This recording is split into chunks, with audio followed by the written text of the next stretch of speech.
Hello there, this is Viajero, and I am doing this video responding to a query by reasonably new member of the forums, Stefan SMCA, who was asking about a bit of guidance on the basics for the flight controls. I assume he's playing Alpha 101 or 1.1 like me, but even if you are a previous backer and you're playing the new Alpha 4 and this is the first time, maybe this can help you. I am not veteran by any means, but I've been playing the single player for a while, and at least I got the basic functions more or less down, so I'll try to go through them. Obviously any veteran, please feel free to correct me or add. I'm gonna use the first scenario where there is no enemies to start with, just to show you the basics of the ship.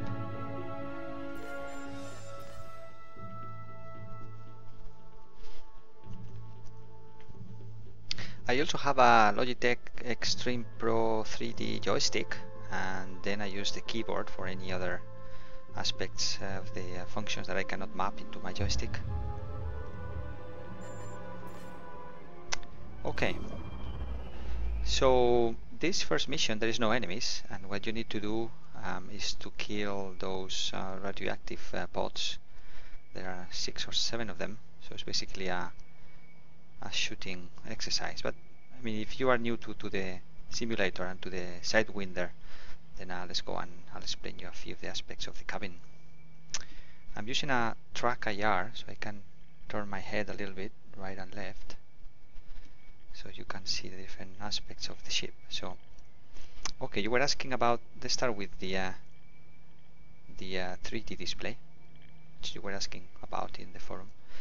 You can see it's a 3D display. You have the main horizontal middle circle, which is the plane of your ship, is the horizontal plane of your ship. Your ship is represented in the middle. This yellow triangle, that's your Sidewinder, the basic ship that we have. And then these white dots are the targets for this scenario in particular. Is the 7 or 8 radioactive pods, of which you can hear in the background this crackling sound. So any line starting from the horizontal plane and going up implies that your objective or target is above you, and any line going down from that plane is your objective is below you. So for example, you can see there is one dot ahead of me which is slightly higher up than my plane, so it means I have to look up to find that pod, that white pod. So let me see if you can you see it there in front of me, that yellow thingy thing that you see there? That's the one that you can see it in the radar. So let's go and let's try to target it. I have map in my joystick, button, let me see, button 3 in my joystick is target ahead. So now that you can see this white rectangle around this target, then you can select it and you can get more information about it. At the moment, that white rectangle is just saying that it is an object that you can actually map and target. It is not targeted at the moment. It is not selected, but you have 3, 4, 5, 6, 7, 8 canisters that you can select at the moment. Those are the 8 white dots you see in your 3D display down here, and the one in front of me is that one right there. So if I use the target ahead, there you go, you got it selected, and it's now surrounded by that 3 triangles, and you get information about its distance, in this case 153 meters from me, and then you get his 3D representation here on the left, and you can see its hull, it's full at 100%. So I'm gonna start shooting at it. I can even get closer. I can apply power. In my case, I have mapped the throttle to my throttle lever here in the base of the joystick, if you have the same one. And you can see the speed here on this sidebar to the right of the 3D display. At the moment is 0. Now how do I shoot? Well, you just press your trigger and it should open up or display your weapons. In this case I have multi-cannons, which is projectile base as opposed to lasers, and basically you just point and shoot.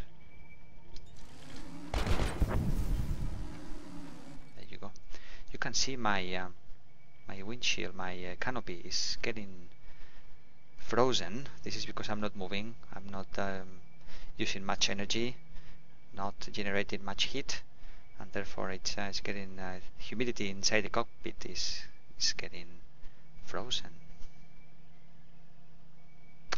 Let's do something else. Let me see. Okay, so here on the left you had whatever you selected as target. You will see that they're represented. Here you have the 3D display with your targets. To the right is the speed. Here is your own ship with the 3 blue lines representing the shields and your own hull. And for the right you see the 3 main components of your power management, which is systems, which controls energy to your different parts of the ship, including your shields, which is the main one that you will refer to when you use it here. Engines, energy to your your engines basically. And then you have weapons on the right, which will help powering up the weapons, making sure that they get colder, or they don't get heat up as fast as they do when you shoot it a lot, and overall will make that your weapons will be used in a much more efficient manner. So you have the option to distribute power among those 3, and typically, unless you've changed your keys in your options, it should be controlled by the arrows in your keyboard. This is the panel where you have the different subsystems of your ship. You can go through them and select them, activate or deactivate, depending on how much heat you want to show off. You can also create your fire groups. At the moment it's very simple. I only have 2 multi-cannons, but you can have, depending on the ship you can have more weapons. You may have heat sinks as well that you can deploy if you are generating too much heat. Why does the heat seems to be important in this game? Well, the more heat you produce, the better it is for other ships to see you in their scanners. So the less systems you have activated, the less heat you will generate. If you fire your weapons also, you will show up with more heat, especially lasers. And all that gives what's called a signature of your ship. The bigger your signature, the better for the other ships is to detect you, or the easier for them is. Now, how bad or good of a signature you have is given to you by this small line here called signature. The flatter it is, the less signature you're giving, and the more difficult for your enemies to detect you. There is even an option in the Sidewinder, or any other ship I guess, to go silent from a hit point of view, obviously. And in the case of the basic default keyboard key in my game is the delete key. So if I press it, what it will do is automatically deactivate several systems in your ship, including the shields. So let's do it. You see I've just pressed it. You can see that my shields have just gone online. At the moment they are online, and I'm closing all my heat exhaust openings in the ship. So at the moment my ship is not dissipating any heat at all. All the heat my ship is producing is being kept inside, and as a result the temperature of inside my ship is going up. You can see there is no frost anymore in my canopy or my cockpit because the temperature is rising. You can see the temperature rising here on the left of the 3D screen, or the 3D radar. You see it's going up. I'm not dissipating any heat. I'm running silent from a heat point of view. If that temperature or heat generated goes above 100%, you will start feeling the pain. You will start sweating, and you will start feeling uncomfortable.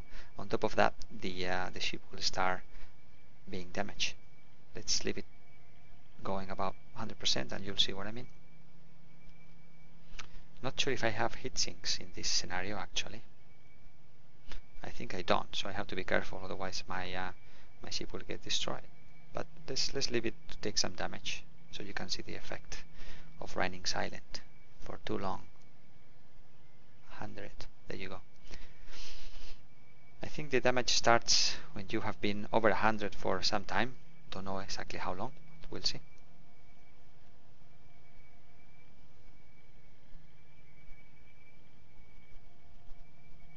So as you can see, no frost.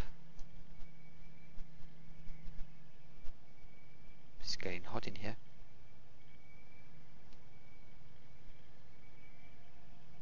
$130.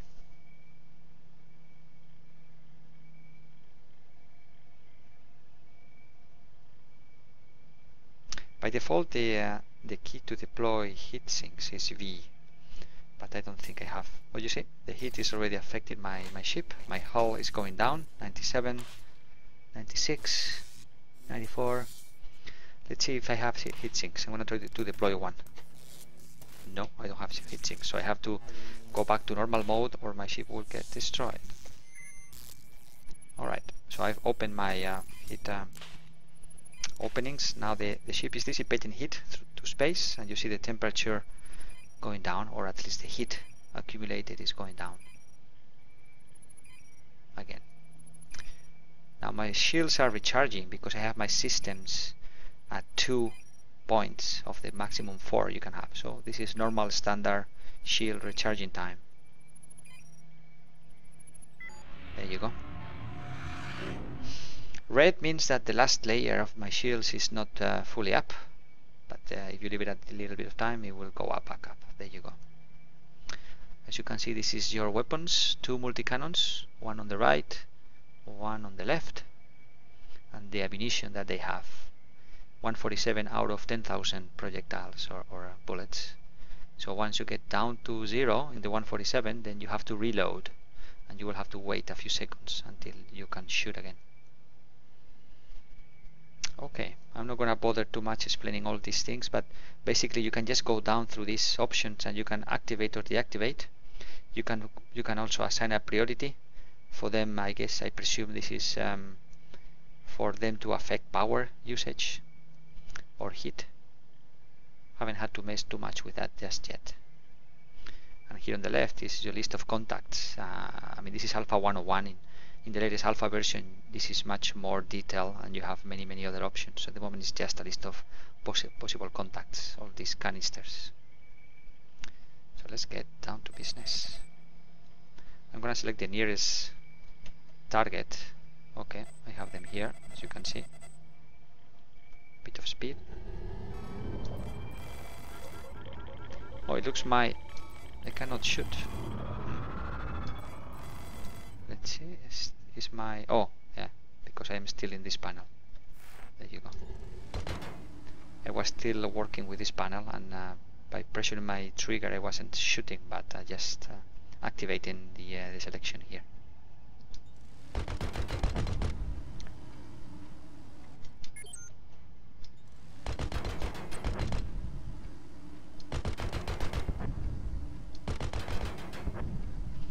Okay, before we finish in this mission, let me show you a bit of basic of flight. Let's go up to where there is not too many asteroids. Can you see this blue band here in the middle of the power scale, throttle scale? This is the sweet spot for turning. If you go too slow or too fast, your rate of turning would be slower than if you are here. If you come here, then you will turn faster. This is the sweet spot here. Let's try to compare it like with a very slow speed. You see, your rate of turning is a bit slower. So that's what the sweet spot does for you. Also, worth to mention, there are two Ship flight leaving modes. too. Sorry, that was my voice recognition software. Anyway, there are two modes of flight in Elite Dangerous. Assisted and not or non-assisted. At the moment I'm flying in assisted mode. It means that you have more or less a feeling of plane or atmospheric flight. Any command you do to the ship is countered by the computer, and therefore you don't need to correct or manually compensate on your own, because you are in space, so there is no friction, and in theory anything you do, it continues forever unless you stop it. In this case you don't need to stop anything, the computer will do it for you, and therefore the feeling of flight is like if you were in a plane, very similar, except you don't need to be maintaining altitude or worry about stalling. The second mode is assist off. When you get to assist off, what you need to do, make sure, is that if you want to have your ship stable, you need to compensate on your own. Let me just put assist off and you'll see what I mean. Okay, so now I've just entered assist off. If I pitch up, the computer will not stop that order, which means that it will continue pitching up until I stop. Okay, so now I am not doing anything in my joystick, but the ship is turning non-stop. I need to pitch down to stop that. There you go.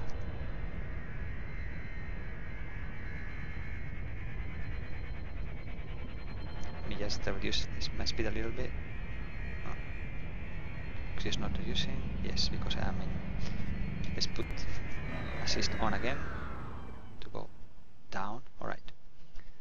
Okay, I'm in 0 speed now, so let's put assist off. If I, for example, rotate, it's going to do the same thing. It's not going to stop unless I do it manually. I've just given a quick order of rotating, and I've stopped. As you can see, the ship doesn't stop. I need to compensate manually to the right. There you go. Same with yaw. If I yaw left, just for half a second, the ship won't stop. I have to do it manually. Same with throttle. If I go forward a little bit and then I stop, it doesn't stop. It continues moving forward. Unless I go back or apply reverse to get to 0. So I have to compensate manually every move I do in assist off. There you go. You can also do the same with strafes, right and left. If I go left, now I stop. I'm not strafing anymore, but the ship continues. This is the first law of Newton. I have to do strafe right to make sure it stops. You can see my left thruster doing that for me. And now the right. So there you go. This is assist off. You have to compensate constantly in order to keep your ship stable. Just for comparison, let's go back to assist on so you can see what happens. Okay, we are back in assist on. If I roll to the left, it's going to stop as soon as I stop giving the order to the joystick. There you go. That's the computer of the ship compensating automatically for you. You can see it in the thrusters as well. Let me show you. I'm going to apply roll left with my joystick, so you should see the thruster on the right firing up. Sorry, the one on the left. Obviously, you can see this thruster is giving me the rotation to the left. Now, if I stop rotating, we should see that thruster there firing up to stop me. Let's see. There you go. You see that stronger burst? That's the one that the computer applies automatically to stop me. Let's do it the opposite side. Okay, I'm going to rotate right, so we should see the thruster here firing up. There you go. If I stop, we will see it here stopping me. There you go. That's the compensation right there. So that logic applies to anything you do, any of the 6 degrees of freedom. That's how the assist on works. You give an order, and then the computer will do the opposite and compensate for you to stabilize the ship, to give you that feel of atmosphere or plane flight. Not so in assist off. In assist off, you will not have that compensation. So what's assist off good for, one would say, if it's so hassle? You know, you need to compensate all the time. Yeah, it's tough. It's complicated. The veteran pilots can do wonderful things with it. A few videos in YouTube showing that. I'm just a very basic pilot just yet, but I can show you a couple of things. Let's go to the asteroids and I'll show you. For example, let's say you are followed by a missile, or you want to lose a tail, a pursuit for some reason, and you are in these asteroid fields. One thing you can do is put assist off while you are let's say very close to one of the asteroids, to make sure that you get the fastest possible turn around it. While I keep my velocity vector going forward, I can just go to assist off, put throttle to 0, and then pitch up to move my orientation 90 degrees while I keep moving in the same direction. So when I get to the edge of the asteroid, I'll just put full speed, back to assist on, and maybe the booster even, so you get the fastest turn to around an asteroid, and you can lose a missile or you can lose somebody chasing you. So let's try that. I'm gonna go assist off now, 0 speed, I start turning, and then I go assist on again and put the booster on. You can see this is the fastest turn you can do around an asteroid, probably, you know, much faster than if you do it with assist on all the way. Let's do it again. Assist on at the moment, assist off, 0 speed, I start turning, I keep my vector so I don't hit the rock. It looks like I'm hitting, but I don't. And then assist on again, booster, and there you go.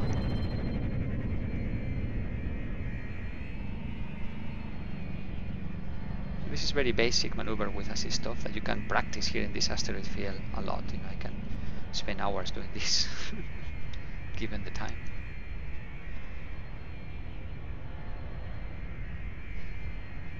So let's do it one more time. I'm in assist on. I'm gonna go assist off now, 0 speed, I start turning, and then booster and assist on again to recover control of the ship. Some pilots can do this without the need to go back to assist on all the time, but I can't. I just need the control.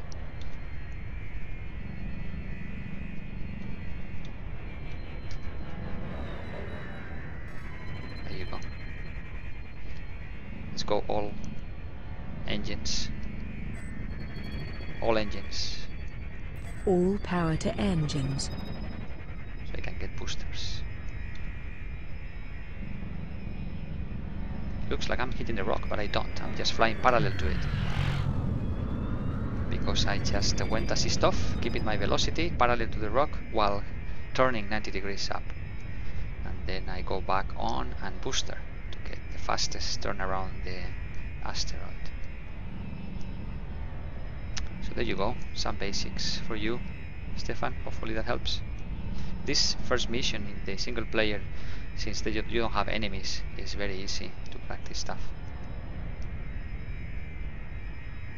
Okay, now let's do some fighting. Okay, let's go to another scenario.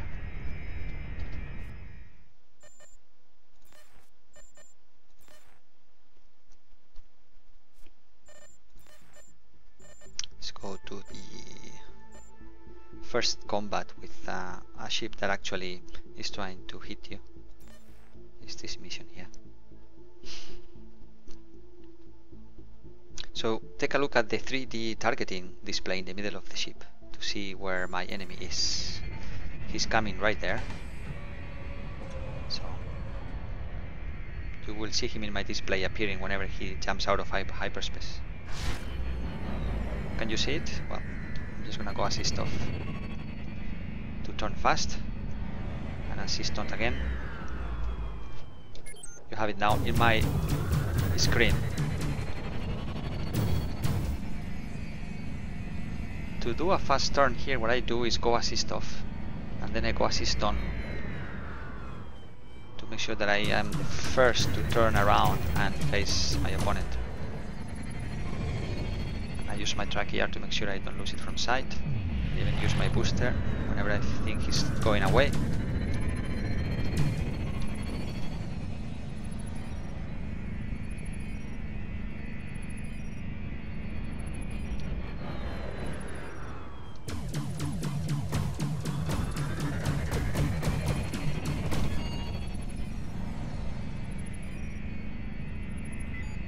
Sweet spot. Optimum turning speed, I. All weapons. All power to weapons.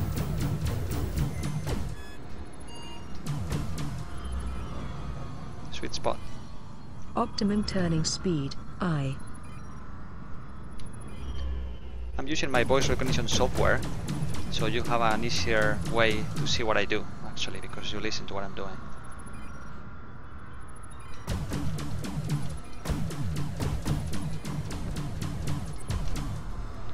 So there you go. Basically what I've been doing is trying to use the sweet spot speed in the blue band there, and then to get around my enemy before he gets around me, and then using assist off when he flies over me, while putting all power to weapons. So the weapons, especially if they are lasers, they will tend to heat up, and when they heat up they stop shooting for a few seconds. So if you give more power to weapons, it will cool down faster, or it will not heat up as fast, and then you can shoot for longer periods. So there you go, a bit of the basics for you. If you have anything more or anything specific, let us know. Cheers for now.